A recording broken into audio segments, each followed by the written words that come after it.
Alrighty, semi-final number 1. Let's go. We are in the third Masters Clash qualifier, everybody. The Donuts against Team SoundLess. And yep, the Donuts have another chance to go to the Grand Final. They participated in both of the Grand Finals in the previous qualifiers, and every single time they were shut down. Why is that important? Pretty easy, because as mentioned a couple of times already, each team that wins one of the 4 qualifiers, one of the 4 open qualifiers, where everybody can participate, each team that wins a qualifier qualifies for the main Masters Clash event directly. All the other teams that come in 2nd, 3rd, 4th, 5th and so on and so forth, they gather points in each individual tournament. At the end of the 4 tournaments, those points are being added up, and if you didn't qualify directly, the top 8 teams have a chance to play in a last chance and mercy qualifier, where they also can gain some slots for the Masters Clash main event. So far, we have 2 teams that qualified directly. Wash the Heat qualified in the first qualifier. They were by now, the team was taken over by 30K, so the 30K org now has a team representing them in the Masters Clash. And in Masters Clash qualifier number 2, we had Chili Mountain win the entire thing. The Donuts came in twice, 2nd. They reached the Grand Final both times and then were shut down. And today they have another chance to go in the 3rd qualifier for the 3rd time in a row to the Grand Final, if they can go through Team SoundLess, who is one of our Eastern European teams, a lot of Russians and Ukrainians over there, and some very, very strong players that go for aggression, aggression, aggression, and aggression. So, yeah. With that, now we have Sonia already as our first pick, so that's the first thing that's happening on Towers of Doom. Again, she is super huge in the meta right now. We got Ice Cream with Dibbles, and we get Uther. Already really good and aggressive start. I mean, if you have a good Diablo player on your side, he can bully the opponent's team around in those choke points around the pumpkins quite easily. Could be a lot of fun there. As the bans go, I'm a bit sad to see that the Vikings were eliminated. Always fun to see a Viking game. But we have Lauber now and Nuburak, and that particular playstyle worked really, really well for the Donuts in the past. They and the Hardos with Bad Benny played Nuburak styles where they were heavily aggressive, looking for targets all game long and trying to blow them up with a lot of success, I might add. Having Ixia on Brightwing is obviously also kind of nice, because he is quite the strong Brightwing player. If Copenhagen goes for leap, you can technically engage with the Nuburak, get the initial stun set up, and allow Sonya to hit a perfect leap, and then get some extra damage in and blow the target to pieces. It's probably what they're going to try and pull off here. This is a best of 5 series, of course, in case that I didn't mention it yet. And here comes Falstad as a ban, so eliminating one of the globals that could not only cause some disengage. Imagine, for example, Nuburak coming in with a quick cocoon, Falstad on the other side, blows everybody away so the cocoon target is safe. Could happen here. Falstad therefore gets eliminated in the 3rd ban, and we have the picks coming in with Hydra on Rexa and Falenda on Cassia for now. Okay, so far so good. So what else are we gonna get here? We have the final 2 picks coming in for the Donuts, and then last pick for Team SoundLess with Nenopi over here. And off we go. Maiev and Hogga. Aggressive lineup. And very melee heavy. I mean, oh boy. I mean, seriously. Look at this. Heavy melee engage now for the Donuts. I mean, ooh. That's gonna make for some really intense team fights, because if you commit with that lineup, you are all in the team fight. You have very little disengage potential once you made the move. You can't really poke from a distance or anything. You can't fall too far behind with that lineup either. Stukov on the other side, the double support. Let's go, ladies and gentlemen. Game number 1, the Donuts against Team SoundLess. First game, and the Donuts already go on for full melee aggression. Rutsu on Maiev, Ixia on Brightwing, we had Skork on Hogga, Copenhagen on Sonya, Lauber on Nuburak for the blue team. Team SoundLess, the aggressive team on the right side with Hydra on Rexa, Nenopi on Uther, Shamsik on Stukov. They go for the double support here. Uther, of course, also giving them the chance to add some additional CC. Might go into the Divine Storm, considering how many melee heroes are on the other side. We currently have Sir Ice Cream on Dibbles and Falenda on Cassia. So, One of the things that we immediately have to point out here is that if you're playing a lineup that is as melee heavy as what we're seeing from the Donuts, you are in a situation where if you fall behind in the game, it is really difficult for you to come back. You just can't poke from a safe distance against your opponent. You can't burn minion waves down as easily once you're behind. So whenever you are engaging with your opponent, you are more or less all in on the fight. And Hydra is making already a slight mistake here. Yeah, that's an easy kill, and that's, ladies and gentlemen, how you gank a hero. Nicely done. Beautiful setup. They knew that it was coming. At some point, someone would make the rotation topside. Nobody checked that particular bush, so that's an easy engage, and that's a quick kill for the Donuts. This is how you want to play this if you are going for an all-melee setup. You're looking for kills, you're trying to dive the opponent, and just engage into fights where you know that you have the upper hand. Falling behind, as explained, isn't really an option. That's always going to make it really difficult for you whenever it happens. So you need to be careful with your engages, and you really need to have the ability to pick your battles. There's a lot of engage potential, of course, now for the blue team, since they are running this with Maiev. They have an Uburak. Sonya later on can do the same thing if she decides to go to leap, which we can already assume given the number of melee heroes. Big engage already on the camp, and Rek'Sai isn't here yet. This is a 5 versus 4. He's finally making an appearance, but the team is already suffering. The double support is trying to keep them alive on the other hand, and so far it's working, but Farlander's a little bit in trouble, and he gets eliminated by Pogga as he moves in for the kill. Hydra himself is also down. That's 2 heroes eliminated in that little battle, and the pumpkin camp has been stolen away. Nicely done. That's 3 kills to 0, and a fantastic start for the Donuts with their lineup. Really, really well done here. So that's exactly the opening you want into the best of 5 series. You're opening things up with a bit of a bang. Getting your own camp, of course, as well. That gives you lane pressure. They have an experience lead now. And they're overall just looking fantastic here. The double support for Team SoundLess is going to try to sustain them through these big team fights, and if they can get that to work, that would be kind of nice. I mean, you have some tools really for Team SoundLess that are fantastic. Not only are we talking about Stukov with his silence, who is very effective against this many melee heroes, but let's assume for just a second, ooh, another kill. Let's assume for just a second that we're going to also see the Divine Storm here. Uther and Diablo after level 10 will have a lot of stun potential for the team in blue, since they have to clump up if they want to go into a big team fight.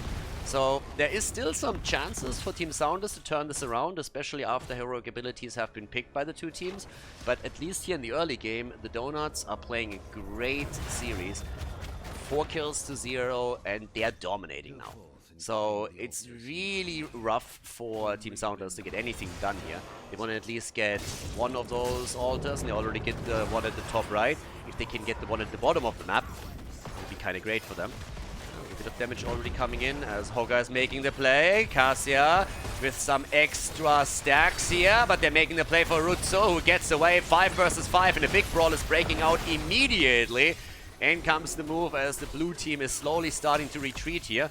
But Farlander is getting some extra pokes out, sitting at 22 stacks 3 minutes into the game, and really working through their team fight, as everybody is just keeping the opposition at bay. The problem is that the Donuts have level 7. It's a big lead for them, and we also have a bit of a new talent here, the Seeing Red for Hogga. Well, there's an important engage, Maiev in trouble, and that's a kill. The first one for Team SoundLess. They are not giving up here at all. Well done, they get the Maiev kill, and now they have a much better chance to get the altar, and they're trying for more kills too. Another stun comes out, and that's the kill against Pogga himself. Yeah, as mentioned before, the double support was not really a bad move by the team in red. They had a lot of sustain during the last fight. They have extra stuns with Uther and also the silence on Stukov's side. That's 2 kills now for Team SoundLess. And I want to highlight again that this fight, as so often with Team SoundLess, was played out with no level 7 talent for the red team. So they played it completely without it and still were able to win it. And as level 10 comes in, we'll see a lot more tools for the team that they can use. Now we also got the Leeching Scarabs here on level 7. I talked a bit about the Seeing Red on Hogga. But keep in mind that CC is going to reign supreme here against an all-out melee team that the Donuts are running right now. So things are going to get very, very interesting after level 10. Despite the fact that 2 of the altars were taken by Team SoundLess, the experience lead still ends up in the hands of the Donuts. But Farlander is also now in a spot where it's really important that he stacks well. And he doesn't stack insanely just yet, but it's a really good progress that he makes either way. He's currently sitting at 34 stacks and we're only 5 minutes into the game. Isn't bad at all. Stacking, of course, goes also a long way here for heroes like Rexa, who's only sitting at 7 towards his level 4 talent. There's the double altar coming up, and things are starting to become quite interesting here. The problem for Team SoundLess is, of course, that they are far away from level 10, and it seems that the Donuts are going to get their heroic ability in just a few seconds. So that's a big lead for them. At the top, be too late for Rexa to make a play. Rutsu gets some damage out, but the red team is already falling back. They're trying to come topside with NOP, trying to gank up on someone, but here's the heroic abilities for the team in blue. We get no leap this time, so no follow-up on Nubarak. Instead, we have, again, the Wrath of the Berserker, standard. Khaldor pulled this in, and the Emerald wins. And they give up both. Both of the altars are now channeled. That's 8 shots fired. And, yep, kind of have to let it go. You're too far behind experience. This is not a talent where you can fight if you don't have it. If you don't have level 10 and your opponent already does have it, that's the first rule in Heroes of the Storm. Never fight against the heroic ability advantage with even numbers. You can never do that. So, yep, here we go. At this point, here comes the attack again. Rutsu, Copenhagen are already sitting tight here. We have 4 kills to 2 now. And the attack straight up through the middle to break even another wall down. But now the red team is finally going to get access to their own heroics, and this is going to get really interesting now. Are we going to see the Divine Storm? Is Uther coming in with the Divine Storm? No, Divine Shield for him, not going for the extra stun here. But we already have the Lightning Ball for Cassia, going to try to do the damage during the team fight. And 2 of the heroes still holding back their abilities. Slap might not be a bad idea here. Ooh, Lightning Breath. Okay, so we get the slap, but also the Lightning Breath. Interesting. So Ice Cream against that lineup, not going for an Apocalypse and the stuns. Instead trying to hold his ground here. Already going for it, and it's time for the barbecue, baby. He comes in with the damage, but everybody in the back line is already low. Divine Shield on Stukov as he's trying to make his way out. The cage has been dropped by Maiev. NOP is in trouble and gets polymorphed. Hogger comes in and just whirls around for the kill. Well done. The camp stolen. The kill secured. The Donuts with 5 kills to 2, still a level ahead over their opponent. It's a fun game to start the series off with. I like it. We have a single altar now spawning at the bottom of the map as the blue team is getting in position for it. And in the meantime, of course, Uther is back to business after he quickly passed things back here too. So let's see what they can do with that. No, nothing. Channel goes through, nobody interrupts. Another 4 shots get fired. That's 32 to 24 now. And not shabby. Cassie is sitting at 18,000 damage. She's currently the top damage dealer by a small margin in the game. Hogger is very, very close. And so Ice Cream is looking for an engage, trying to come in for Maiev. Rutsu moves out, no problems at all. So at least this particular grab and kill move didn't work out for them. Pummel is in on level 13 now for Hogger. Level 13 talents giving another power spike over to the team in blue. Topside Ixia is helping out Sonya to secure the camp. There's nothing that Rexa can do to contest that. 40 stacks for Cassia, ain't too bad. But they are trying to make a play for Rutsu, who's able to move away once again. Oh, easy. Nice Emerald win by Ixia. I like it. Better safe than sorry. He already knew there's a good chance they're trying to come after Maiev once that she jumped on the shade. So instead, they're making sure that nobody can help out there. Yeah? Ixia absolutely on the top of his game. The early Emerald win, securing the escape of Maiev, and now Rutsu is trying to re-engage here. Hogger against Cassia at the bottom of the map in the meantime, but over here another stun is hitting NOP, and Uther is in trouble, but is able to escape since Shamsik comes in with a big slap. Bashes them around. Rutsu, they go for NOP again, and Uther is dead. They try to get Rutsu, and it's enough damage to drop Maiev. Nicely done. The counter kill is there. But still no level 13 talent for Team SoundLess. Yeah, the crazy Russians over here, as usual, with all-out aggression. And talking about aggression, as everybody's fighting and focusing onto the shrine, two of them are saying, you know what, guys, we're gonna take the boss. Try to interrupt them as much as you can, but we're doing our thing at the top, and we're gonna take the boss down here. And that seems to be working. At the bottom of the map, a few more stacks are coming together. Altar is channeled, 4 shots fired on each side. 28 to 20 points on the core now, with even more pressure through the top as they're trying to push for another bell tower here.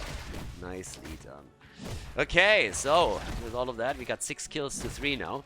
13 talents for both sides, which gives us the violent reaction. Had some adjustments yesterday, actually, so some of the players went for the lingering infestation, which was also interesting to see. But let's see what we're getting here. Camp gets stolen. They're trying to go for Nubarak. The stun is there. And Cocoon is out. They're going for the engage, and immediately the lightning breath gets used, breaks through the Cocoon, and Brightwing is down. Trashwing is eliminated. The Fruit Fly infestation is ended, and Orga is also dead. Divine Shield on Diablo, and they are starting to chase them hard. I mean, look at the kill here. Another one coming through as they are going for Maiev. And that's a triple kill, everybody. 3 kills for the team. They went really deep for all of those. So first, Dibbles comes in, they're chasing Lauber away, and then they focus on Maiev. They find her, they can get the quick kill secured, and they get a Nubarak too. Lauber is pulling a Lauber as he gets isolated down at the bottom of this and finds himself in the wrong position. Yeah, wasn't really in a good spot, and that is momentum for Team SoundLess that they need. With 20 to 28 points, they reconvert one of the bell towers. Top side, that's where we now see Hydra. 16 versus 16 talents any second now. And here comes the Brightwing engage as they're making a play for Hydra himself, and he gets away. Ixia a little bit late on his move with the Emerald Wind. Yeah, the 16 talents are ready, and now they're chasing. They're going for Brightwing again, and the Fruit Fly is gone once more. So just as the 16 talents come in, and we have the epicenter for Nubarak, that's going to be a thing. Headbanger. Yeah, we got at least 3 shots fired over here, but 17 points to 28 now, and still 2 of the altars are up. They're taking Sonya down. They want more, but they lose Cassia. That's the main damage dealer for the team. Hogger is pogging around a bit. And the Cocoon is out too. At least the altar on the right side should be taken. Question also that remains is, can they secure the altar on the left? Because they should be able to at least pick 2 of them. 5 shots are getting fired as Rexa secured one to the top right. There's another interrupt against Nenopy. They're jumping on Maiev, but they can't get the kill. Pogga is pogging in again. Cassia is going to back in 17 seconds, but gets the lightning breath again as they're going for Lauber. And it's the end of the cockroach. Nubarak is dead, and they're getting, ooh, they're getting 2 kills. Nicely done. Uther and Diablo, both of them get killed. Fantastic play by Ixia again, our Brightwing player. So first it's Lauber that gets burned down, as you can see. They're even trying to get the altar at the top now. Back and yeah, that Emerald Wind cost them 2 kills, 2 deaths. Yeah, really well done. 4 shots are getting fired, nicely done. They get the kills in, and then they are able to get the conversion of the bell tower up at the top. Sonya's already working at the bottom now. But we have a real fun game on our hands here. 23 points against 13. It's a big lead now for the Donuts. But 10 kills against 9. So yeah, that's a really, really nice setup right now. And of course, over here, still the action coming in with Skork and Rutsu doing their thing, going for another camp. I actually think in Mercenary Estates should be massively ahead in Mercenary Experience. Look at this. Look at the difference in Mercenary Experience. 1,800 to 400. That's how far ahead they are. They took the boss earlier, they're very consistent with the top pumpkin camp, and several times now they also stole the bottom right camp away. So the experience gap between the 2 teams is really there for a reason. It's honestly impressive. The hero experience is what keeps Team SoundLess in this game. But they are, of course, they're losing ground now. But here comes the engage. Cocoon is already out. And the big plays again. Oh my god, the laser show as everybody goes all out. Everybody turned into a pirate in this fight. Arrgh! Hitting the buttons like bosses. And as the dust settles, 2 heroes are dead on each side. What a slugfest over here. Top side, the altar has been retaken. Down here, I think Cassia is gonna bite the dust. Farlander is at 77 stacks now. But boy, what a fight again. Check this one out. Everybody going deep. The Divine Shield on Diablo as he goes for the Lightning Breath. The Cocoon against Stukov early as he was trying to keep everybody at bay. Huge battle and tons of kills as both teams are nearing level 20 and are trying to make a play for the altars in the top left and top right. It's going to be an even exchange. Shamzik is channeling it for the red team. 4 shots fired. That's dropping Team SoundLess down to 9 points. 9-20. That's where we're at this point. Yeah, they never really lost this one down at the bottom of the map again, so they didn't really channel fast enough. Now they gotta try and retake. Level 20 is of course in by now, and with that we have on 20 the no control. Ignore Pain is now in. Rewind. And they're going to claim this, but the boss got also taken at the top, so that means another 4 shots are being fired, and that drops the core to 5 points. 5 measly points! Yeah, it's gonna be tough to hold that, because we have bell tower conversions left, right, bottom, center. Just as the red team retakes the bot lane, up at the top they're losing their bell tower. That's a problem. We got the level 20 talents coming in. In this case we have a Bulwark of Light for Uther. But things are looking really rough. 20 point, yeah, especially since they're losing another one over here. So it's just like one conversion after another that we're seeing. And the blue team is moving down to the bottom of the map to retake another one. So they're just moving from one bell tower to another. They're exchanging. And in the meantime, Hogger is taking the camps, making the situation even worse. So Ice Cream, oh, pulls the Lauber and goes down. That is bad timing. That's 60 seconds that Diablo is now down, and we have a double altar phase coming up with only 15 seconds remaining until they spawn. And as you can tell, we have 6 bell towers to 2, one single channel, and the game is over. And the blue team just killed the main tank of Team SoundLess. That's bad news. So now Hydra up at the top. Is anybody going to be able to interrupt this? Farlander is coming in and tries it. But we also have on the right side, the Cocoon has been used. Lauber gets the channel. And that is game, ladies and gentlemen. That is game as the Donuts lock in the first victory in the best of 5 series here at the semifinal of Masters Clash Qualifier number 3. Before we head into game number 2, make sure that you subscribe to the channel if you haven't done it yet so you don't miss out on any future content here on Khaldor TV. Okay, game 2. Game number 1, the Donuts against Team SoundLess. I gotta say, I don't know what happened there towards the end with Diablo, him inting all of a sudden for no reason.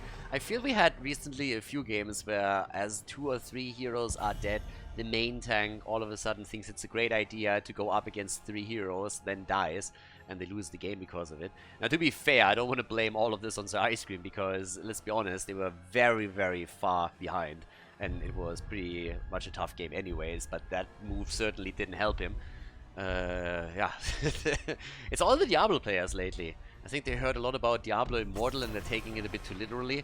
So yeah, the guy can actually die. Just a quick PSA here. Now, we are on our second map. We got Cursed Hollow coming in. So, with one of my favorite maps, honestly. Cursed Hollow has been in the pool for ages. Back in the days when we had not a whole lot of maps in Heroes of the Storm, there were best of 3 series that were exclusively played on Cursed Hollow, where you would have 3 maps in a row, Cursed Hollow, and for good reason. It's a fairly awesome map. It's fairly balanced as well. And ever since Heroes of the Storm was released, that map has been part of the competitive scene, so yeah, it was kind of cool to still see it lingering around here. And we talked actually in my stream just recently about it. Some people still think that we need more maps in Heroes of the Storm, and honestly, I cannot disagree more. The last thing that we need in Heroes of the Storm are more maps. We already have way too many maps. A lot of people are heavily confused, especially when you're looking at Storm League, Quick Match, or whatever. They don't understand the objective, they don't understand the timings, they don't understand rotations on certain maps, because we have so many more maps than other MOBAs. What Blizzard could do is fix some of the maps that are currently absolutely not suited for competitive play. Blackheart's Bay comes to mind when we're talking about, I mean, there's the Haunted Mines. There's so many maps that are really mediocre and that are never played in competitive because they're incredibly imbalanced and they're just not good competitive maps. So yeah, Blizzard needs to kind of try and fix some of these maps, make them a bit more balanced, change the objective slightly. But yeah, the last thing that we need in the game is more maps that confuse people even more after that, especially the more casual fan base. But either way, we got a good one on our hands, because this is another map where you can play the Vikings, and honestly, I'm a bit surprised that Vikings weren't banned. The Donuts already showed on the last map that they are willing to ban the Vikings out, now that we're on Cursed Hollow, which is pretty much the Viking map, especially in Europe. I mean, this is the map where Hazu, for the longest time, when he was still playing with Team Liquid, picked the Vikings, and that the Donuts would go ahead and ban the Vikings on Towers of Doom, and then look at Cursed Hollow, like, they're never gonna pick the Vikings here. It's a bit of a surprise. So the Vikings get picked, Falstad this time banned on the other side, since they're just trying to shut down some of the global plays that could counteract the Vikings a little bit. We got the traditional ban on Chromie, we also have Cassia taken out, so no stacking for her.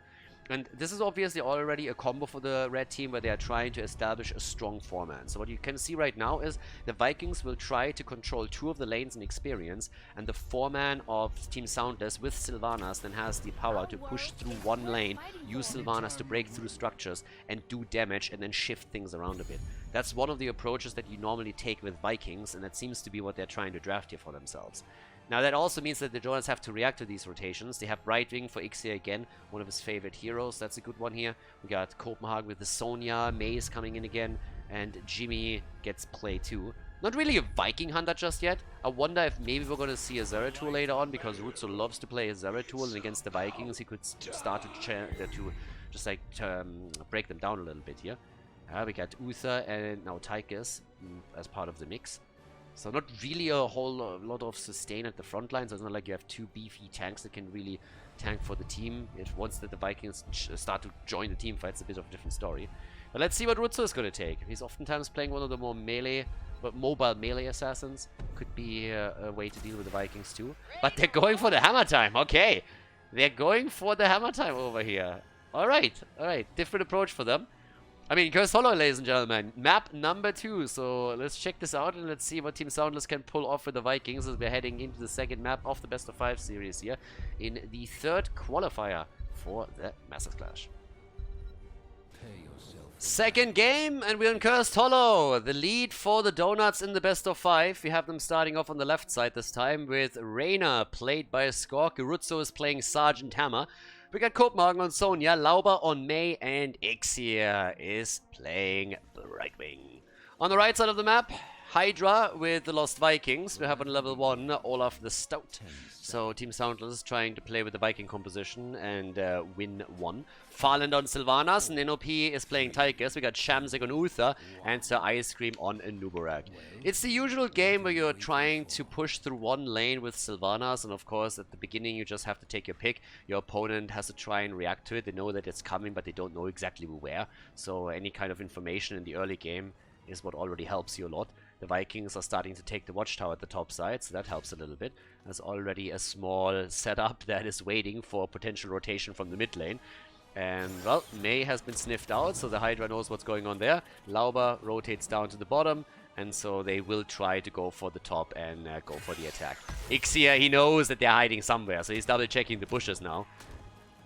And Lauber, is he pulling a Lauber? There we go. Lauber feeds early game. There we go. That's my boy. Lauber is pulling a Lauber. Nice. And now they can attack here. I mean, it's a work of art. Okay, feed completed. Now we can start the real game.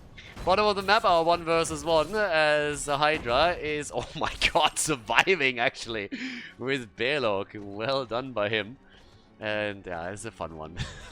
The beginning was Orikaya nice. That's a good pick too. Wow, they're roaming the map pretty heavily early on and they get 2 kills out with this. Nicely done. 2 kills to 0. First against Lauber, then they're able to take down Jimmy, and now they have Sylvanas in a great position to start to do some more damage, and the only one at the bottom of the map is Copenhagen.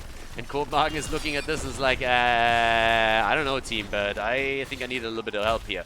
I have 3 against me and Belok, so that's not doing too well. At the top, Sergeant Hammer is trying to counter push. That seems to be the game plan for the Donuts. Let the red team do what they want, but then counter push with Sergeant Hammer. The problem with that is that generally speaking, the Sylvanas composition is going to be a little bit faster. They will be able to go for those forts much more easily, so we'll see.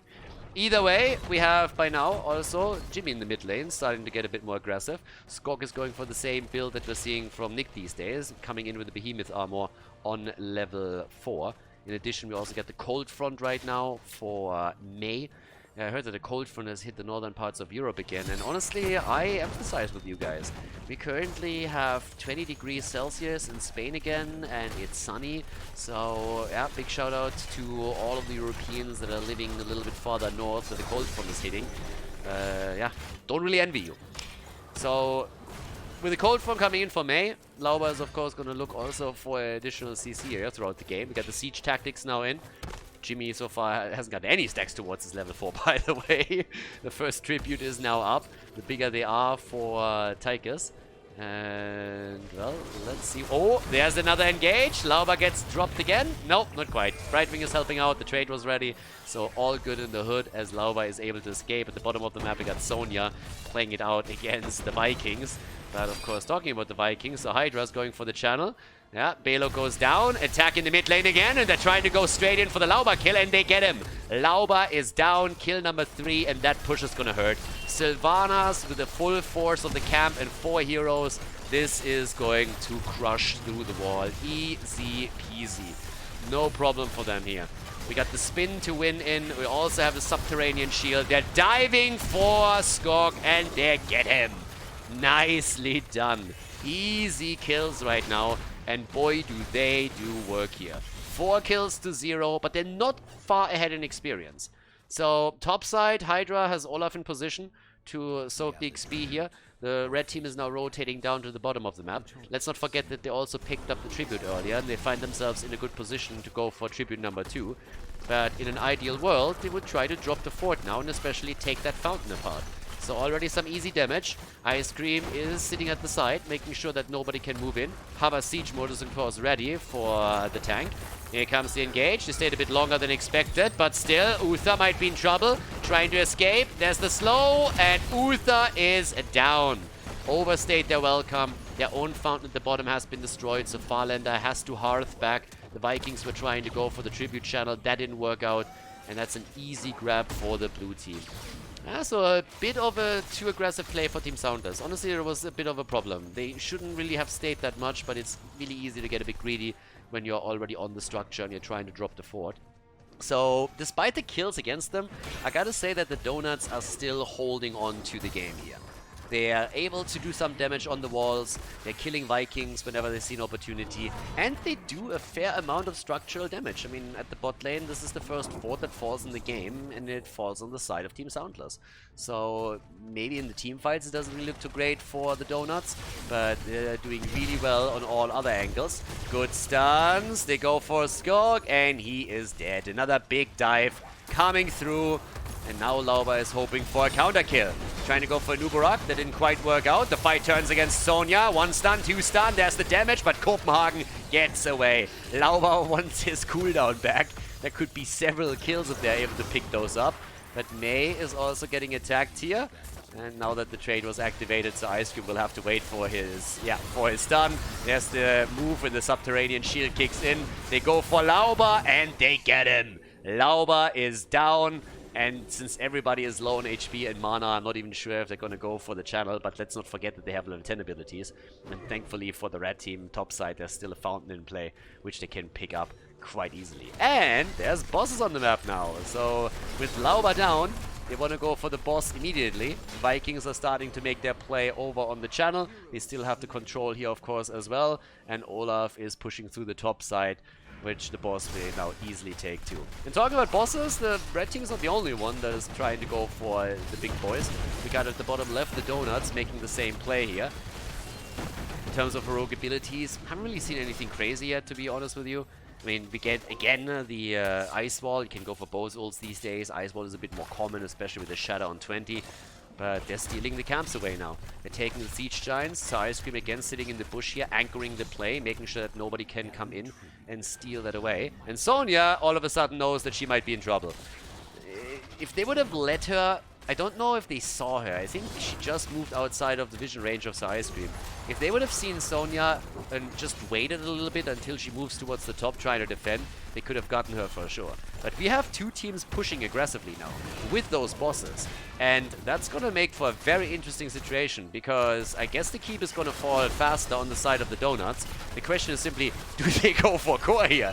You could. You could really try to go for core. The keep falls way faster, and they can't stay. They got a Hearthstone back, and that's exactly what they're doing. The hope is, of course, to simply exchange the two keeps, but they're interrupting. They're interrupting the channel. They're going for core. They're going for it. They're interrupting the channel on the Hearthstone. Eric is finally down. The core is about to fall. 7-minute game on Cursed Hollow. Team SoundLess wins the second map in the best of 5 series with the Vikings.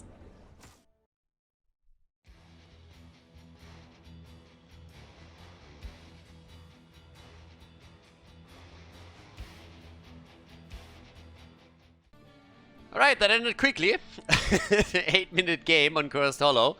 And yeah, the Vikings interrupting the Hearthstones at the bottom right. So coming into that bush and just on the last second making sure that May and others weren't able to retreat for the defense. So the Donuts all of a sudden losing one map. And the first thing that happens on Sky is they ban the Vikings. Like, alright. We banned them on Towers of Doom. Let's ban them here as well. And I mean, I talked about it during the draft, right? I said, why would you ban the Vikings? If you're afraid of a Viking player on the other side, on the other team, why would you ban the Vikings on only towers and on Curse you're looking at it like, yeah, that's fine. So Vikings get banned immediately. Sky Temple is another map where you can play with them. We currently have Medivh also banned out. And yeah, it's a very different map, of course, with Sky now. Globals could reign supreme here once again, which means that there's a chance Ixia is going to pick Brightwing. We have Cassia, also eliminated, no stacking, and there's the Abathur ban. Always a little bit sad when the Slug gets banned out, but logical decision. Abathur can be really annoying over here, and there's a couple of cheese compositions, of course, that you have with Abathur as well, so there's that.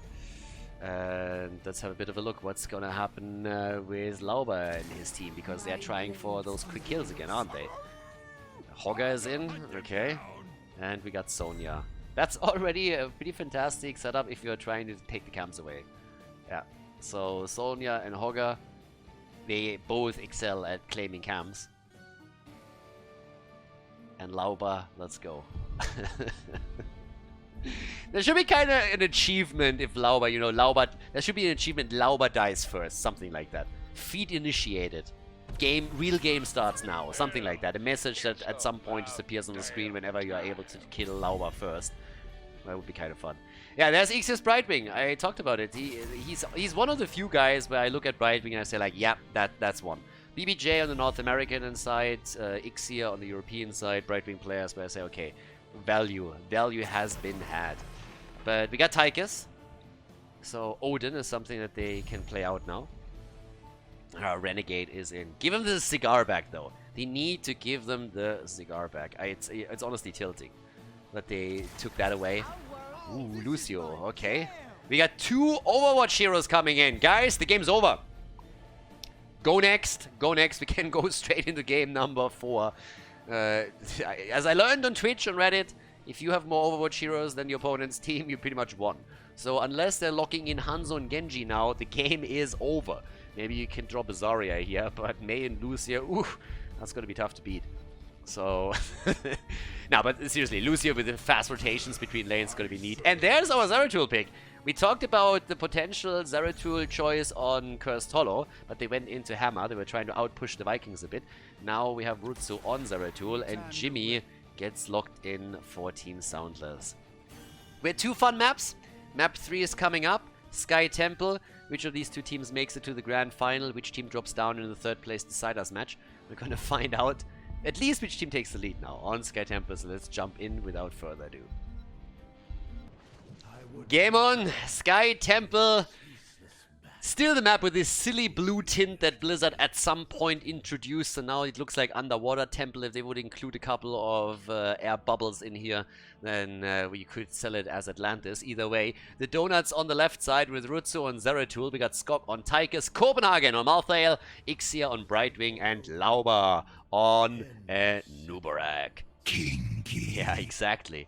Nano P on the right side with Jimmy. We got Hydra on Sonya. So Ice Cream playing Mei, Shamsik on Lucio, and Farlander on Hogger. I know for a fact, by the way, there's going to be a couple of people that are thinking right now, blue tint? What are you talking about, Khaldor? Yep, couple of months ago, maybe a year ago? I don't even remember. Blizzard actually changed Sky Temple a little bit because it was too bright. And they put a bit of a blue hue over it, and yeah, now it looks weird, at least to people that have been playing this game for ages and know how Sky Temple looked before. Either way, a little bit of lore. Did you know that Sky Temple is located over Sky Temple? You didn't? Now you do. So, we got the Slash build coming in for our Zeratul player here. Interesting. I'm gonna see if he plays that style with the Void Prison again. Not really the biggest fan considering what kind of setup that they're using here, but again, we're jumping ahead a bit. I'm gonna give Rutsu a chance. We also have an auto attack style for our Tychus player, going in to press the advantage to increase the attack range a little bit. So there's that.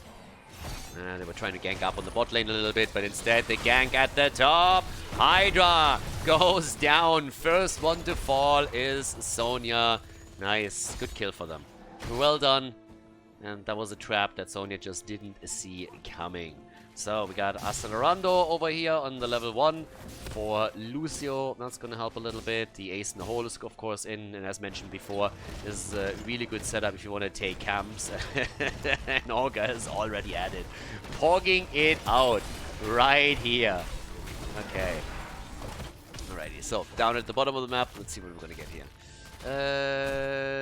Nano P and Ice Cream. Yeah, this is, by the way, where you can also see Harrison Jones come in. So, as I said before, Tomb of the Spider Queen is located underneath Sky Temple, and there's a couple of Easter eggs that Blizzard has on this position and on the, I think it's the boss position on Tomb of the Spider Queen. So, yeah, there's that. But either way, level 4 talents are kicking in. It's a little bit of a slow early game here with the auto attack style that we're seeing from Tychus. We now have him also come in with the stacking, goes for in the rhythm, has the extended range of course, and that helps him a lot with that. But ideally he would have someone else come in with a stun and then follow up on it to get the full duration out. Right now the cleave build continues for Zeratul, so we're going to see the full commitment here, trying to get the slashes out. A lot of melee on the other side, so it must be one of the reasons why he is trying to go for that style and doesn't really go for the normal Shadow Hunter wormhole setup where you're trying to dive the backline and take some of the damage dealers out. There's not really that much that he could focus on, there's not that many squishies, so going for the AoE damage makes a little bit more sense with this one. And at the bottom of the map, he needs some help. Rutsu is getting the assist from Brightwing, and immediately Farlander is moving out, using his Unstoppable to ensure that he gets out of harm's way without getting polymorphed here. That's still a bit of a play over the Watchtower. Vision is everything. You want to have the additional information. The temples are also activating. And that's what we're going to see, which team is taking the lead on structures, which is really what everything is about here on this map. If you get a structural advantage, and eventually these temples are going to do more work for you than for your opponent. Top side, so Ice Cream is coming in, sharking his way onto the temple and trying to steal a couple of the shots away. Sonya is very much alone in the middle. And down here, Lucio gets attacked. Shamsik, whoa, takes a bit of a beating. Yeah, in comes Rutsu and does some serious work here, but is not able to secure the kill. So it seems like we're having an exchange of the temples, top side, bot side. Problem is that this one at the top is going to slowly but steadily fall, and with the few shots that are left here, Copenhagen is going to be able to destroy the fort. So good for them. 1 fort down at the middle of the map. Doesn't really seem like they can drop this one just yet, so a structural advantage for the team in blue. Now the level 7 talents are kicking in for both teams. The Combat Tactician is ready, but they're locking in Zeratul, and he goes 1v4. Yeah, that's the arrogance of a Protoss right there. Protoss players, just in general, if you're only used to A moves and winning games on that, then that's really just simply a little bit too much. You think, yeah, you can take 4 down.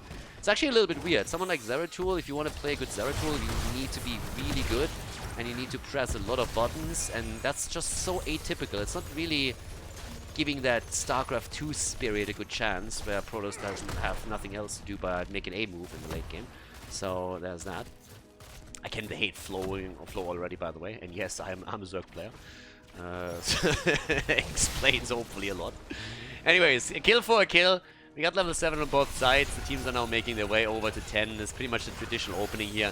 Now, normally what you will see is a fight over the second temple phase, which is spawning at the bottom of the map, with a global oftentimes taking position at the top. Brightwing could hold the lane a little bit longer and then join the team fight. But yeah, right now, if you get a kill and get the early level 10, you might just be able to get slightly ahead here. Now, one of the things that teams normally try and do is take the fountain down at the bottom of the map, because it helps you for the upcoming objective at the bot lane. So there's that. Zeratul is still playing this one out in the middle against Hogger. Skog is waiting for the Bruiser cam to come up, but I don't think that he's going to take that alone. So we'll see. And Lauber is now starting to move in as well. I mean, one of the things that I always said about Protoss is, like, Protoss is a very anticlimactic race in general.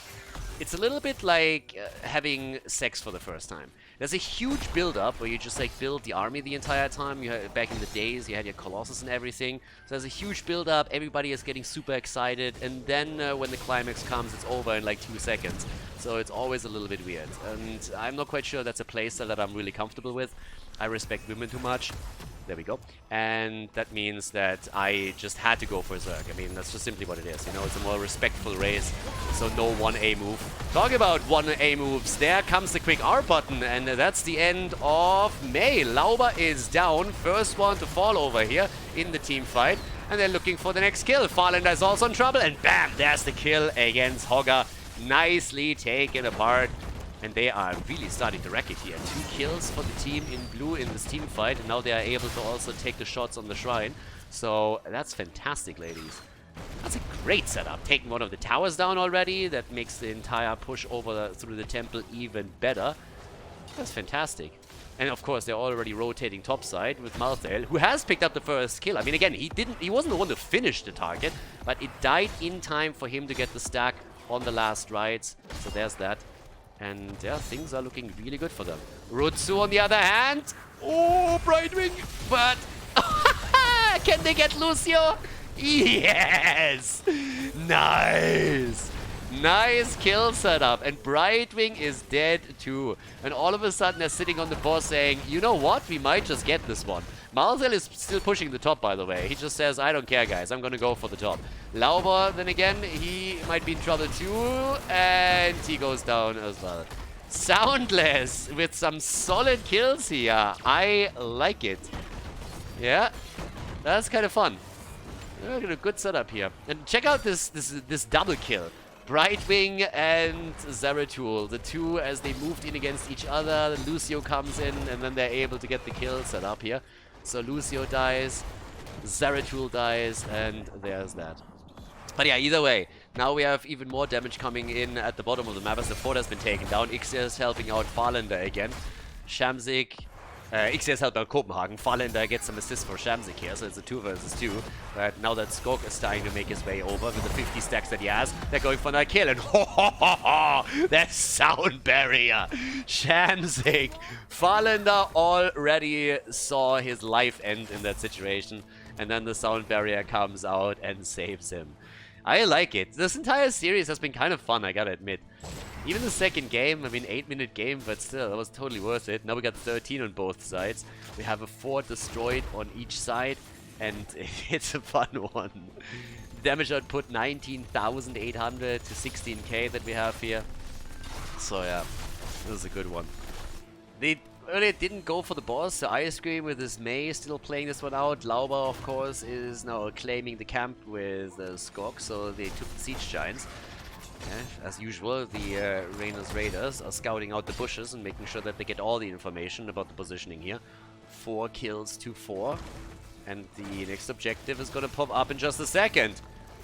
Farlander makes it out as he uses his unstoppable frames on the Wild Hawk to get out here. Lauber in a corner, and that's another stack. 10-second cooldown reduction for Malthael. Here comes Odin. The VP slowed them down, allowed the rest of the team to move in.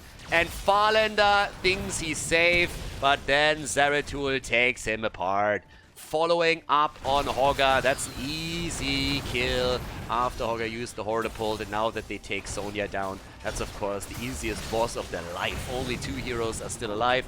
The Siege Giants have just taken down the fort at the bottom of the map, and this is going to make this boss even more dangerous. And let's not forget that both of the temples are up. That move, that teamfight victory, was a huge win for the Donuts. They're in a great position right now. Boss is taken, Brightwing makes the move down to the temple. In the meantime, the mid lane is taken as well. This is an absolute beating that Team SoundLess is now receiving with the objective and the boss up on the map. They need to somehow stop this, and it's not only the boss that is pushing the bot lane. As I said, the Siege Giants have already taken down the fort, so that's a double push that's coming in here, whereas the mid lane is already falling through the attack from both temples, who are now focusing onto the keeps. And that's a level 16 talent that they're holding together with this too, which gives us the epic enter again for Lauber, and he is going to use that to enter the next fight. Rightly so, with a good stun set up against Sonya. Following it up, has the bed of barbs on level 4, that helps as well. Here they come again, last rites, and Hydra goes down. Third stack acquired for Malthael. Skorg is still safe, everybody is low, but the red team is in trouble. The sound barrier might just turn it though. Good ult again from Lucio, but here comes the epicenter engaged by Lauber as he's diving deep into the fight. Jimmy is down, so is Hogger. They're all falling, and so does the keep at the bot lane, by the way. As the... oh no! The keep takes down the boss just before the final hit comes in. Only survivor is Mei, and now they can push through the top.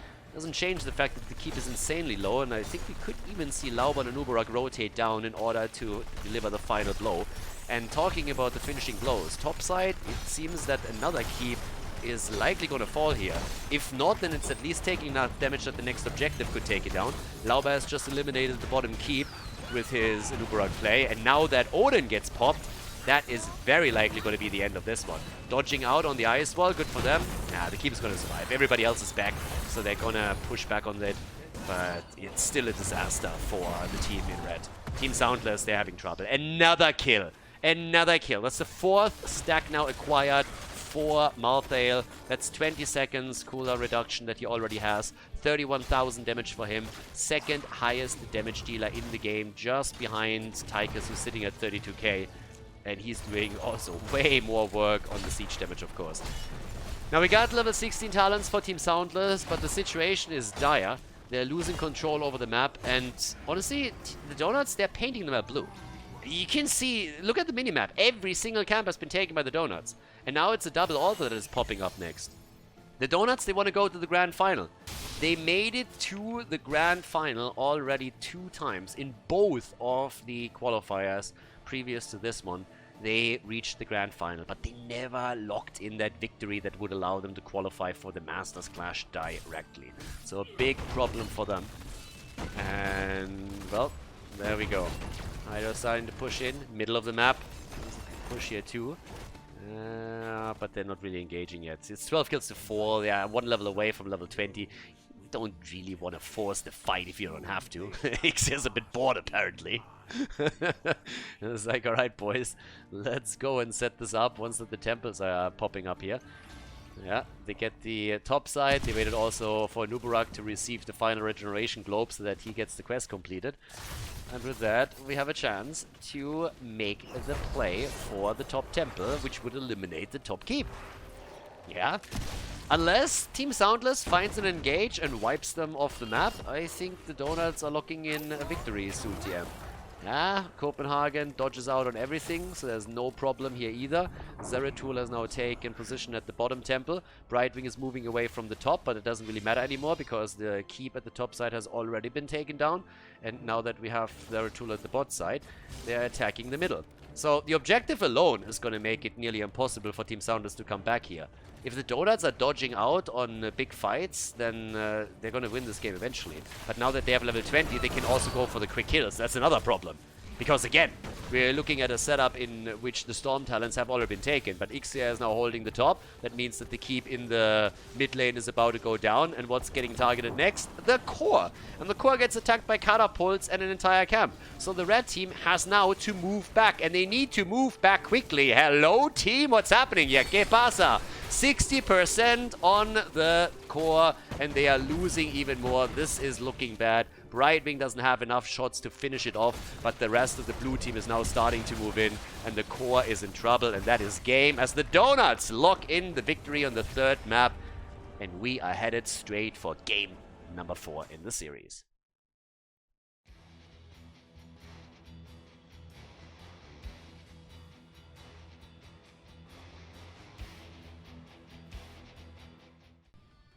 Game number 4, the 2-1 lead for the Donuts. A solid performance on Sky Temple, so they take the game. I mean, some of these team fights just were too good for the Donuts.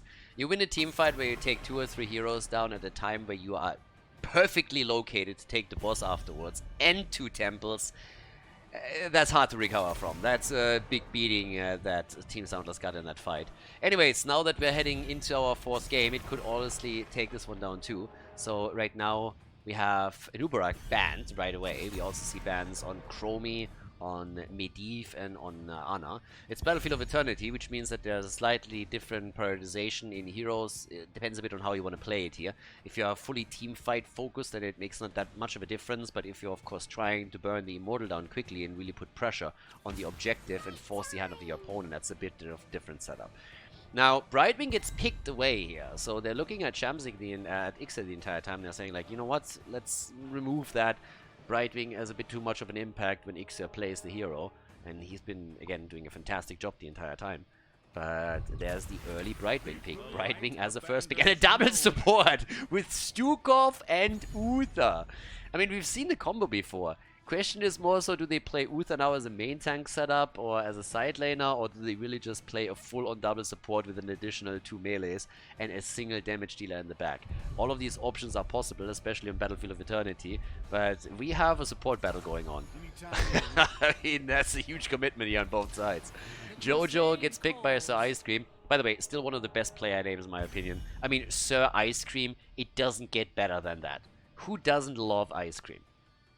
I mean, I'm sure there's a weirdo out there that doesn't love ice cream, but these people are just strange. So I don't trust anybody that doesn't love ice cream. One of the best things ever invented. Also, since we were talking about conspiracies the other day, in case that you didn't know, ice cream has 0 calories, guys. 0 calories!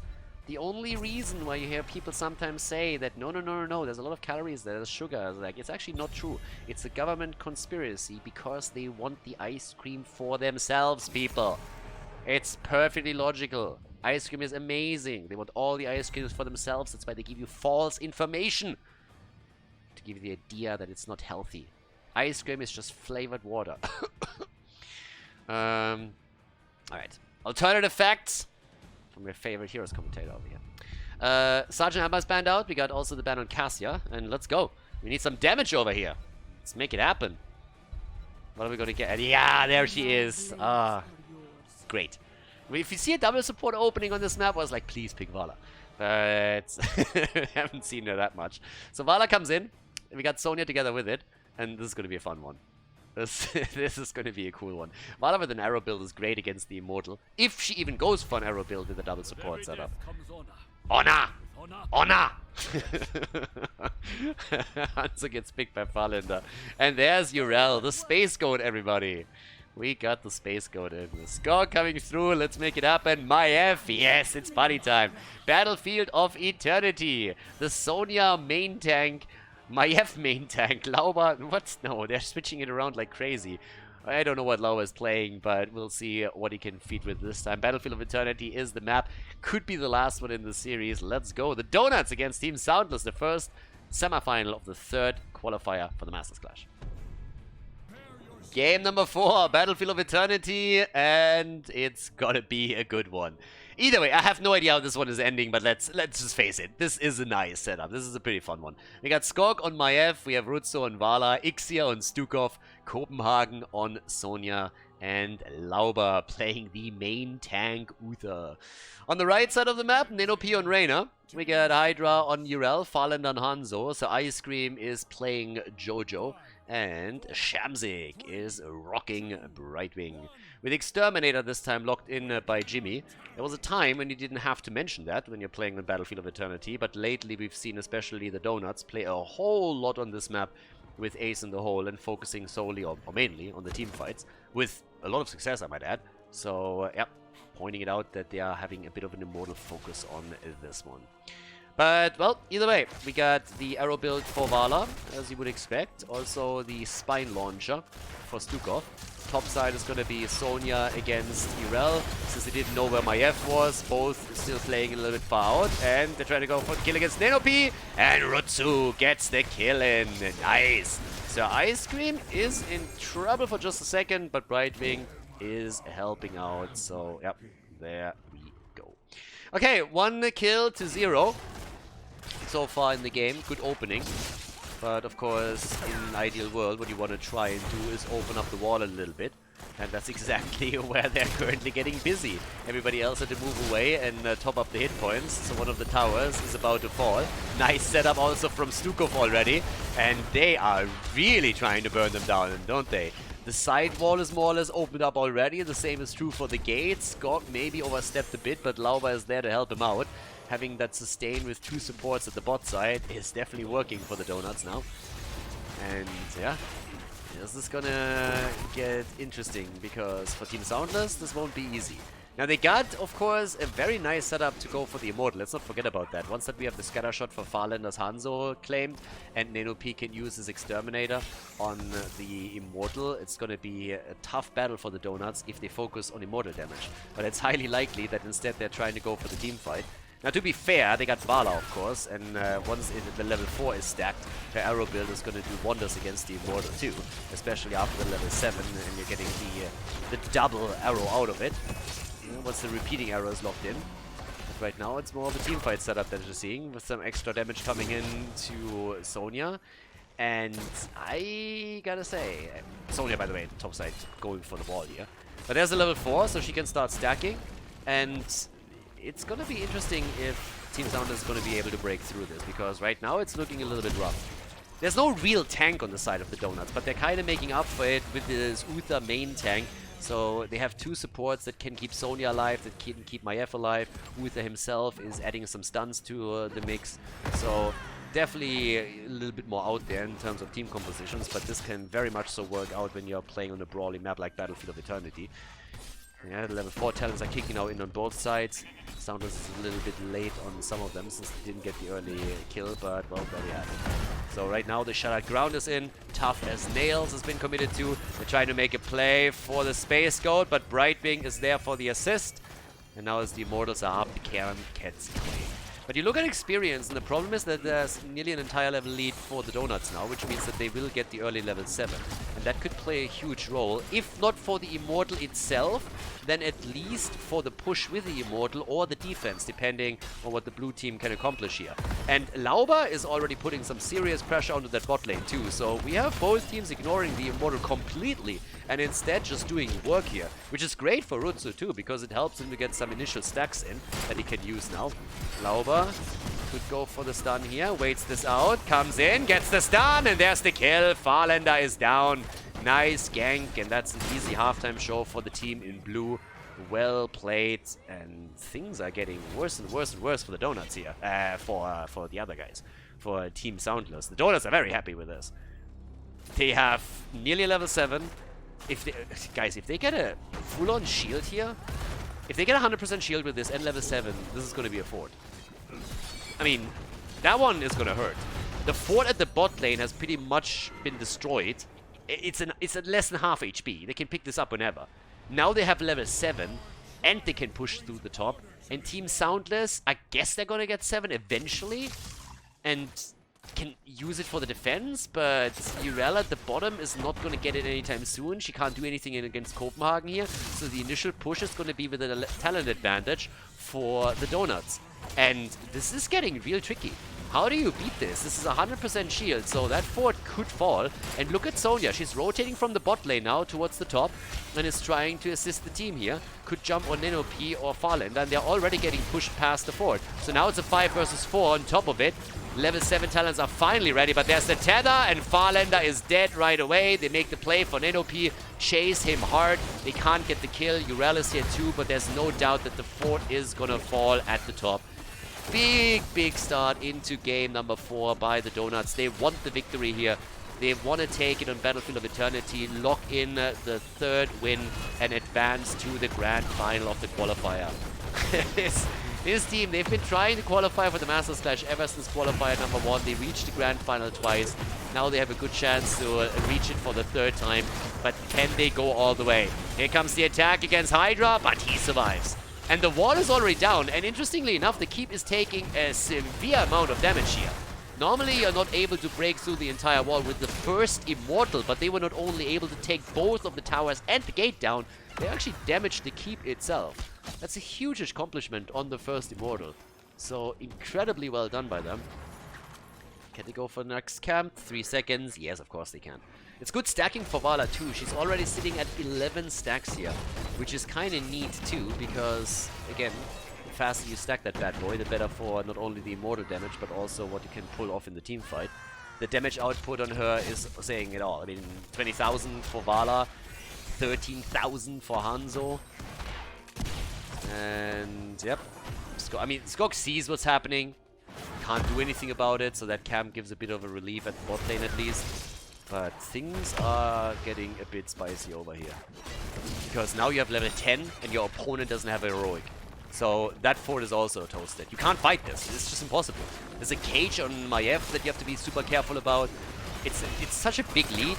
And the objective is going to pop up again at a time when Team SoundLess doesn't have their heroic ability yet. So the halftime show could also end up in the hands of the Donuts for free. This is how you build up some snowballing potential. And they're opening up the second Keep wall.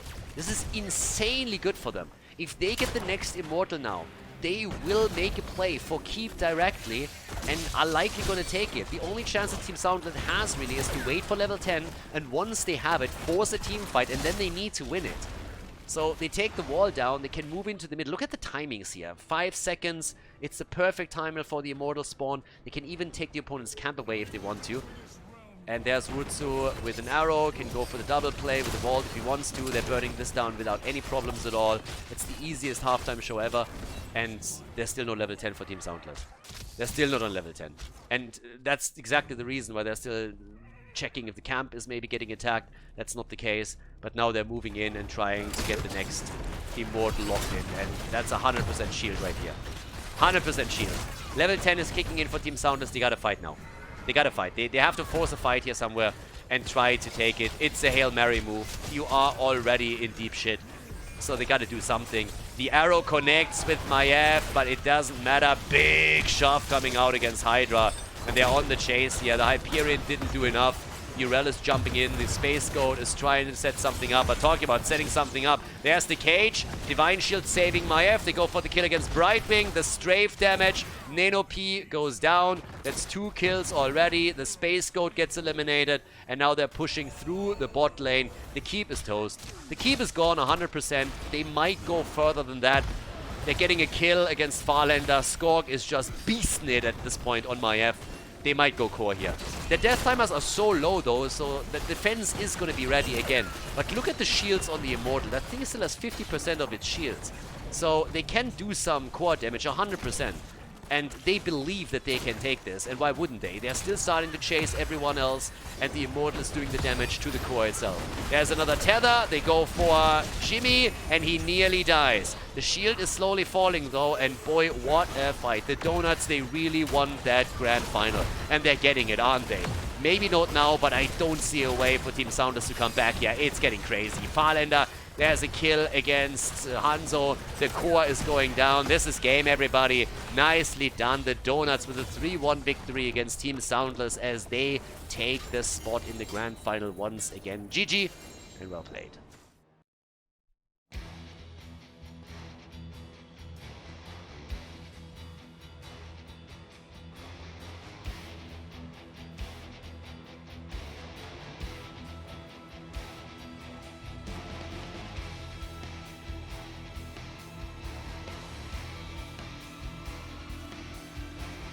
Thank you everybody for watching the video today. I hope that you enjoyed the show and the commentary.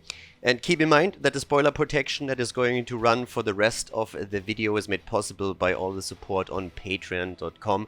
So guys, if you want to support my work, if you want to help me start new projects and keep the spoiler protection in place, please consider heading over to patreon.com/Khaldor. There's also a link in the YouTube description, and check that out.